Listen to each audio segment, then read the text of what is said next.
Takže čaute ľudia, vítam vás Teo a dneska sme tu pri novom videu. Dneska by som chcel reagovať na dosť veľkú tému, ktorá sa týka free skinov. Ak vám niekto už niekedy na nete povedal, že ak sa pozriete na jeho stránku, tak vám dá free skin.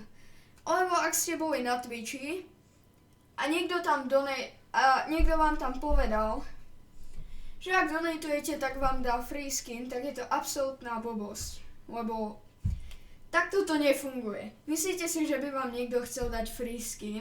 Podľa mňa to nie je moc reálne, lebo kto už by len chcel druhým ľuďom pomôcť v tejto dobe, no nie?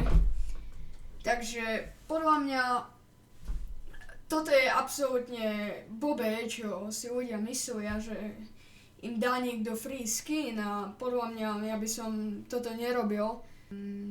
Pozeráte sa na YouTube a pozeráte si nejaké video, akože v pohodičke, čekujete si to easy peasy, lemon squeezy, idete sa najesť, proste viete takéto blbostičky a zrazu vám tam vyskočí nejaký link, že hey guys, I wanna share with you some free skins, choďte do link popisku a dostanete tam sa na stránku, kde hodíte password, váš Steam username a dáme vám free skin.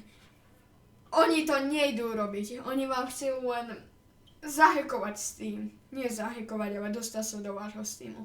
Takže poprosil by som vás ľudia, ak žijete urobiť niečo takéto, tak to aspoň robte cez normálne veci. Normálne veci hovorím ako case opening, alebo Hellcase, alebo Drake Moon, alebo takto proste. Ale nikdy to nerobte cez týchto ľudí.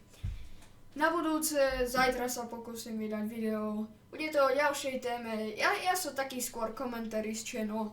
Uvidíme sa na budúce. Dajte like. Ak môj názor zdieľate, dajte zdieľať. Tak. Ak vám niečo na mojom videu vadí, tak komentujte a čaute.